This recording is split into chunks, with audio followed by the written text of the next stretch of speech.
not a lot to look forward to for the Indiana side, I wouldn't imagine. But I'm here in spirit, at least. Anyway, right? Absolutely. Well, we appreciate you hanging in there and trying to get through the football season. Trying to look for a win in the Big Ten. Dropped one to Maryland here, 38-35 last weekend. So let's take the big picture view here, Jim, to get us started out. Everybody knows basically about the injury to Michael Penix. That obviously difficult to deal with, but this was a team that was considered by most to be a top 15 to 20 team in the nation coming into it. And you have no idea how much people are scratching, or people like me are just scratching our head, because everyone always has expectations going into a year, but I've never seen a team that had more legitimate expectations than Indiana did, and just I don't even know what's happening. It's hard to explain. Of course, I have some opinions on certain things, but it has really been a shock to see this team that has the talent that I know that they have go through what they've gone through. Now, Michael Penix, he wasn't the quarterback even when before he got hurt again. He just wasn't the quarterback that he was last year. And it was a little surprising to see. And I think Indiana decided that Michael was going to be their guy no matter what. And when he got healthy, he was going to be the guy. And so they got him healthy and he was the guy, but he wasn't the guy. And then you have to go back to Jack Tuttle, which they should have been focusing on him just as much, in my opinion. And it doesn't matter, though. Then he comes in and drives a beautiful drive down against Ohio State. On the first drive, scores a touchdown, and out he goes. And now you're down to drawing up plays on the sideline and pulling people out of the stands and stuff like that. Yeah, that's tough. That's tough. Well, so Jim, with the matchup on Saturday, if you could pick one thing that Indiana's going to come out and do, like something that they're going to do well, that they can hang their hat on, what would you say that would be? Are you kidding me? Is this a trick question? Because last week, and I'm not trying to be opposite, because last week what I saw happen was the most inexplicable. They played one of the lesser talented teams they played after playing the most brutal schedule in the country, without question. They finally they had to go on the road, but you're playing a Maryland team, and they just absolutely lit up Indiana's secondary, Indiana's defense, which had been their that was the thing they could hang their head on, was their defense, because their defense is good, they're solid, they have good players.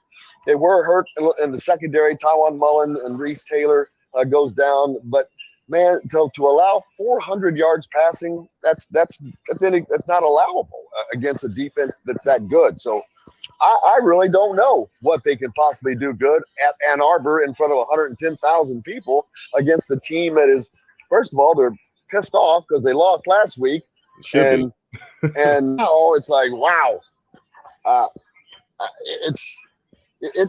I'm befuddled by this Indiana team, and it really has just been an unbelievable season to watch it go down, and it's sad. Well, with Jim, one of the most impressive things I saw from Indiana this year was the job they did against Kenneth Walker III. And Michigan just found out firsthand how real that guy is. He torched us on national TV in front of everyone.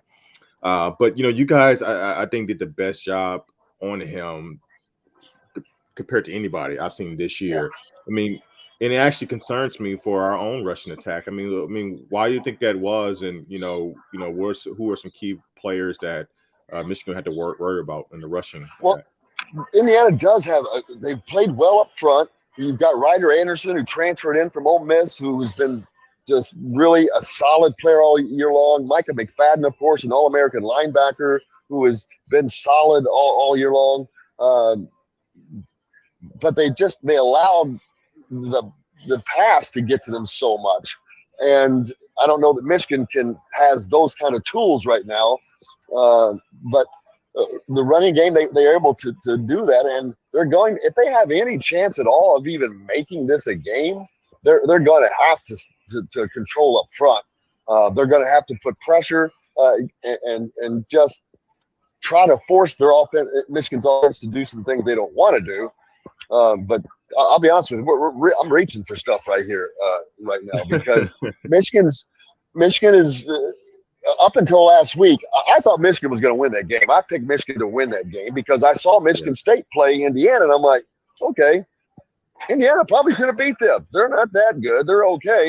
And that's the same with Cincinnati. I'm like, you got to be kidding me. Indiana should have beat Cincinnati. And I'm like, it blows my mind. But Michigan is just a solid team. Obviously, you don't get to far into the season being undefeated without being. And they just caught Michigan State on the right day, I guess, but or vice versa. But Michigan is just a strong team. I don't know how. I haven't paid a lot of attention to them up till now. I don't know where they are at the quarterback, and that's, I guess, the question for you guys. How solid are they at quarterback? Well, you know, that's been, you know, a question all season for us too. Not in terms of who the starter is, but in terms of who should. Well, the Cade McNamara has been the starter all season, but it's been back and forth if that should be the case or not. And I actually, me and Desmond, he'll give his thoughts as well, of course. But we've been in lockstep that we don't like really how the quarterback situation has been handled. You know, they've tried to they started Cade McNamara, but you know, throughout certain drives, they would bring JJ McCarthy, their 5-star true freshman quarterback, in for certain RPOs and certain packages in the red zone. And to be honest, it really doesn't make a ton of sense because he doesn't add like a totally different dynamic than Cade does. But I think it's more or less the landscape of college football today, in which, you know, the transfer portal and trying to make sure certain kids are happy. And I think it actually slows the momentum that certain drives have. But, you know, one encouraging thing that we did see on Saturday was that was the best game Cade McNamara has had as a starter at Michigan in a huge spot. So we'll see if he can continue that. But hey, man, and confidence is everything. Yeah. If a guy gets some confidence, it's like, yeah, you stay on the sideline. I got this. Yeah, and that's and no one, Indiana doesn't have that either. Their quarterback situation, obviously, they could end up being down to the walk-on against Michigan on Saturday. You've got Donovan McCulley, who is a true freshman, who actually looked a lot better as the game progressed last week. He seemed a little more comfortable, but still, he's a freshman, man. He was playing in high school last year, and now he's going to be playing up in the big house. I've been to the big house. I know how loud it is, and it is loud beyond belief. And so that's going to be a lot for a freshman to take in. That in and of itself that's a lot, man. I cannot imagine being an 18-year-old kid and looking around at that and hearing that. I'm like, oh no, it's going to be, you know what? It's going to be something. And Des, I want you to give your thoughts right to this, but you know, the whole Michigan, you know, largest crowd thing. It's just, I don't actually. This is a quick 30-second rant. I don't like the construction of the stadium. It's just one big bowl. You know, and it's below grade. And it's below grade. It gets so, that's why it's so loud. I was like, yeah, man. You know, it's kind of weird. You know, I'm actually, I got my, I have my degree from Central Michigan University. So when I was Chippewas. Chippewas, yeah.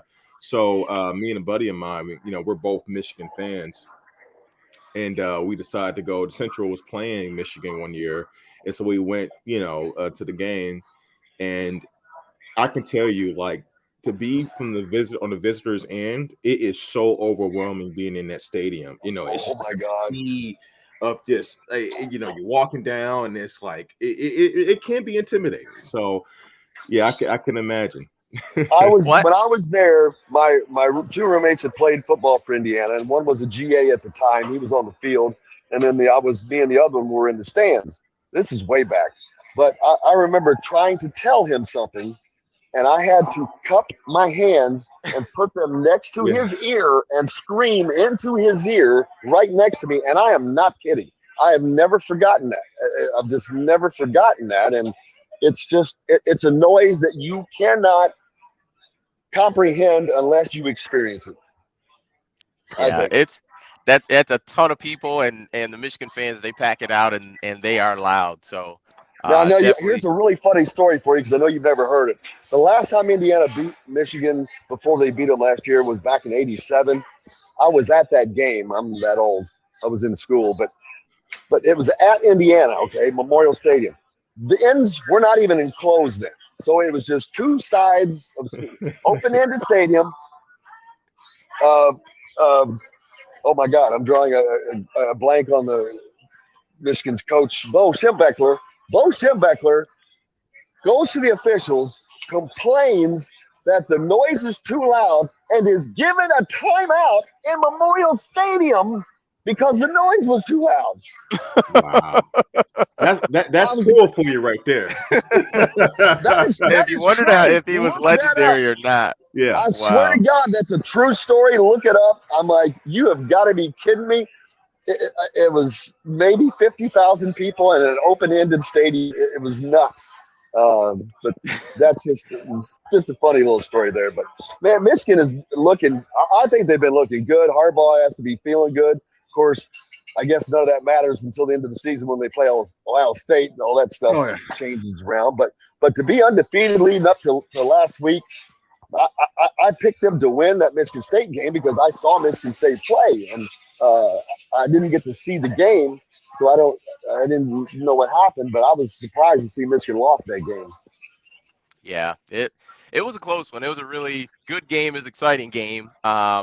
And Jim, last question for you, and we can wrap here. But obviously, Tom Allen had a heck of a year. Indiana had a great year last year. With the struggles this year, have you been hearing any whispers or anything as far as hot seat talk? Like I'm not one No, for any not coaches for getting Tom fired or anything Allen. like that, but. Not for Tom Allen at all because that's way too early. But in my opinion, there is no doubt changes are going to have to be made. And the one thing I say on my radio show is, Tom Allen's a loyal guy, but he's loyal to a fault. And I did not agree with the hire 2 years ago of Nick Sheridan as the offensive coordinator because at that time they had just gotten rid of one just like him, who he trained under for like 5 years.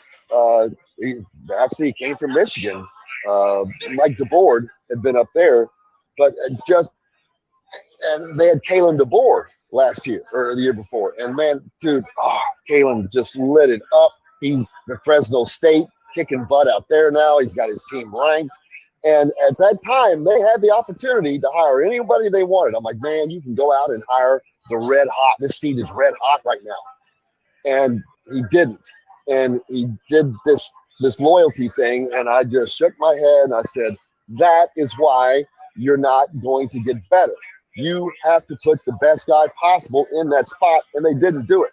So to me, that seat is red hot.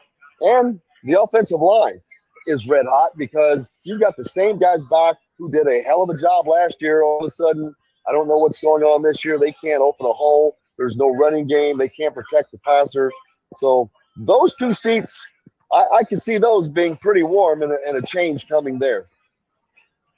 Yeah, how about Nick Sheridan? He just sticks it to Michigan again, besides his own play on the field and dials up some great plays. God knows he didn't execute that well on the field. Just saying, but whatever. And then they end up hiring him like they did Mike Hart. Oh yeah, right. That's what we do. We just recycle, But to his credit, Mike Hart was, a really good Michigan. Oh, and he's loving, and I think he's loving being there too.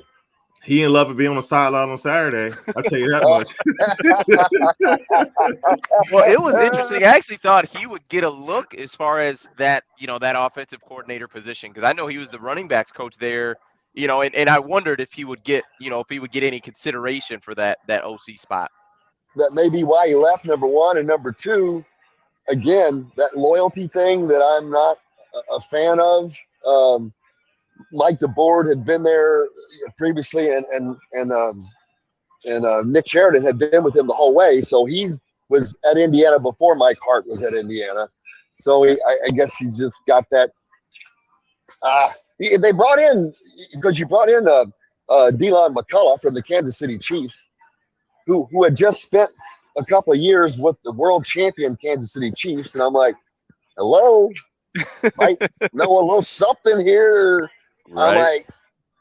I'm like, wow. So I wouldn't be surprised to see that happen because I believe he already has the title of assistant head coach. But how do you not turn to a guy who spent time with a world champion NFL team? I mean, those offenses are so far ahead, and there's just got to be so much there that has to be offered from him, I would imagine. Yeah. Or you can have a different era, but you can have a Charlie Wise situation. You know, always things never turn out the way they're supposed to when you want them to, right?